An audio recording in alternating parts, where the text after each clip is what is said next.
can't get over it. Shrek tossing me out because he and Fiona want to get some sleep. He acts like sleep is some necessity of life. Well, I don't care. I'm just to hang out here by the river. Hello, my brogors and ogresses. We've actually been having some pretty rainy, wet weather where I live, which is unusual. And when the weather gets all dank and swamp-like, I like to cozy up with a cup of coffee and read a book. So I recently revisited the Shrek comic books, the trade collected paperback I have here. And yes, I know what you're thinking. They made Shrek comic books. They did. Shrek could never quite find a home as a comic book. The series just kind of jumped publishers every few years. They would just pick it up and do 3 or maybe 4 issues of Shrek and then call it a day and pass it along to the next publisher.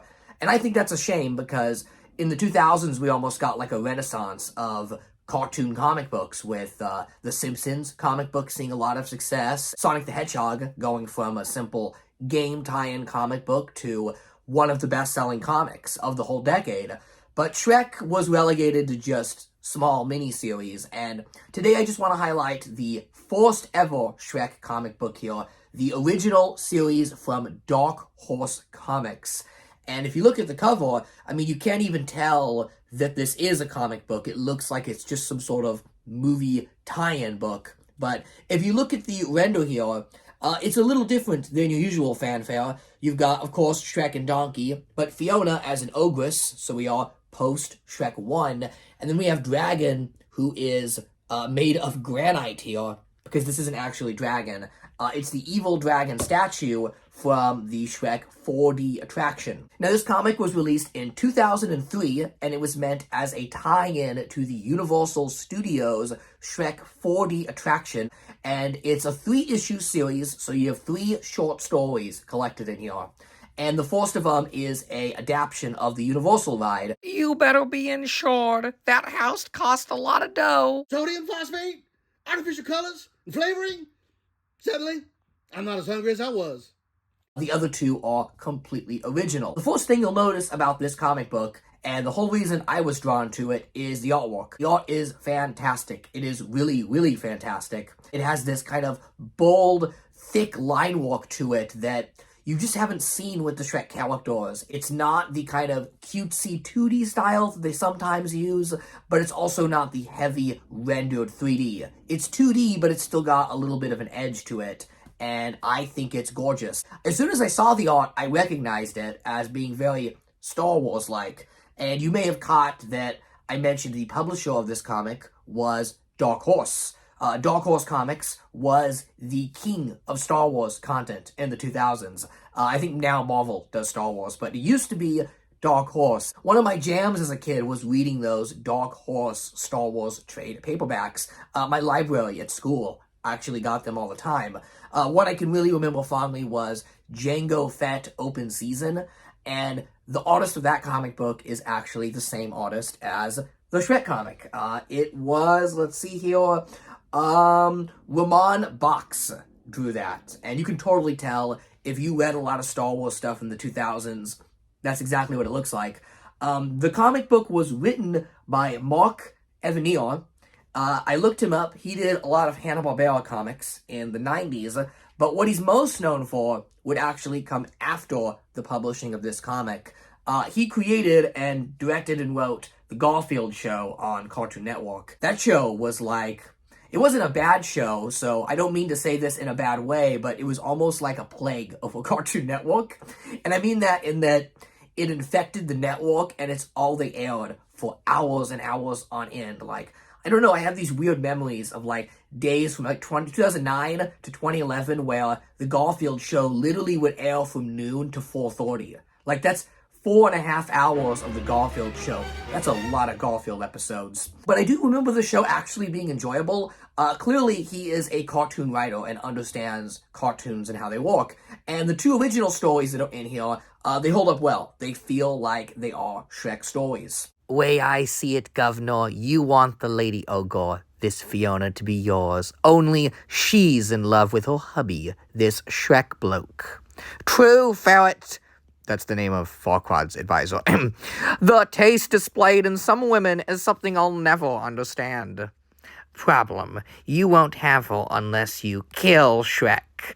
But if you get rid of the one she loves, she might be less inclined to favor you. Again, the mysterious ways in which women think. Now, real quick, I'll run you through the 3 stories. The first is an adaptation of the Shrek 4D ride. Some of the jokes have been altered to fit the comic book. What I'm thinking right now, I can't say in a comic book. Another thing I really like about this adaptation is that they took the queue and waiting line of the Universal ride and put it into the comic book as story. So when you originally rode Shrek 4D, when you're waiting in line, you see Pinocchio and the fairy tale creatures getting interrogated by Lord Farquaad. And rather than have to wait through a line, it's included as pages in the comic book. I would honestly say that this is probably the definitive way to experience this storyline, because while Shrek 4D was released on DVD as Shrek 3D, it's also included as a bonus feature in the recent Blu-ray releases. It's just a flat scan of the ride itself. You don't get the queue and the storyline that would come through waiting in the queue. So I do like that this comic book preserves that aspect. Now, as for the other 2 stories, one of them is a Hansel and Gretel adaptation with the typical Shrek subversiveness you would expect. It's not quite your typical Hansel and Gretel storyline. And then the last one is where Shrek battles a troll. The ogre versus the troll. And there's this great gag where, like, the troll operates a toll bridge, and it's a troll bridge. See, toll bridge? You get the joke? Okay, even the characters admit in the comic book it's a pretty dumb pun. And the comic does successfully translate the Shrek level of humor into comic book form. Not, quite there. Shrek's a little off character. Perhaps a splash of skunk cologne would help. Oh man, that just went straight on Paul McCartney. But, I think Donkey is a real highlight here. I don't understand why I have to put out the cat every night. We don't even have a cat. Come on, Shrek. Let me stay just 10 more minutes. I'll settle for 5. How about another sandwich? But there's some good stuff, and I can totally imagine Eddie Murphy saying all of these lines. So they were very faithful in adapting some of the characters. Something that's absolutely fascinating about this comic book is that, like I said, it was released for the Shrek ride in 2003. So we have a extended Shrek continuity that is pre-Shrek 2. So no Puss in Boots, no Far, Far Away. So they're really limited in what they have to work with. They kind of just have Shrek and his swamp, and then Duloc and the evil ghost of Lord Farquaad. The whole storyline has Lord Farquaad's ghost as the bad guy, which is just so funny to me, because, that isn't a character I think about too much. The Shrek ride, is it canon? I assume it is, because it was animated by Dreamworks, so I guess Farquaad really did come back as a ghost. But all these comics canon, I'll leave that up to you. There's some interesting villains that Farquaad works with. I do like that we get to see Duloc as a functioning kingdom. We get to see what diplomats from Duloc look like, even if it's not technically happening. It's told from the story of a character, but anyways, we see some of the inner workings of Duloc, and I think it's funny that, okay, we have Bo Peep as a character, and she's a resident of Duloc, and she goes to ask Fiona for help with something, and I'm just like, wait a second. How did Bo Peep get from Duloc to Shrek's house? Those are, really far. There's a whole Proclaimers musical song number between Shrek's house and Duloc. But in the comic, Bo Peep is kind of aimless and wandering, so maybe she really did walk all that way, complete with Proclaimers soundtrack in the background. I mean, I do commend them. What do you do with the Shrek fairy tale world and not having Shrek 2?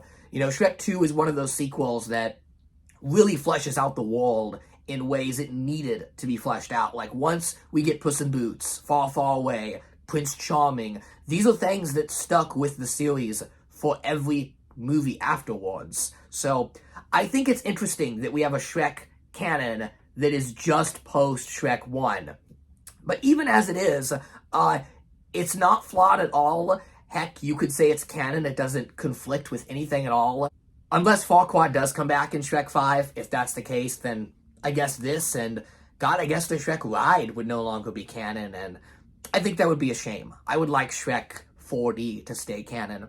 But if you're looking for a way an interesting way to spend an afternoon. Maybe there's a big storm going on. You should pick up the Shrek trade paperback. The individual issues are also cool, but I'm a paperback guy. I've always read my comics in paperbacks.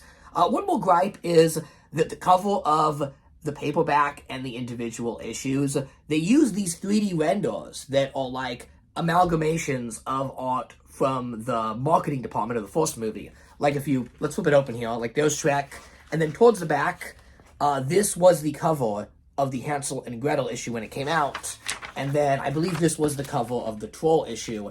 And if you see like this cover at a comic shop, I'm just going to automatically assume that it's just an adaptation of Shrek 1. Or even worse, it's one of those like cinema comics where they just take screen caps from the movie and put word bubbles on the characters. I shouldn't say that. I actually read a lot of cinema comics as a kid.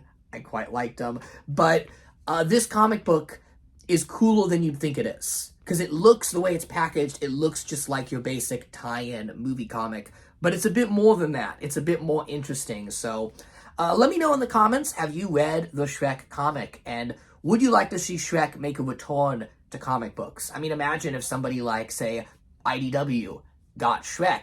I think we'd see some really, really cool stuff. But that's all I got for today. Thanks for taking a brief venture into the swamp of obscure Shrek media. And as always, have a happily ever after.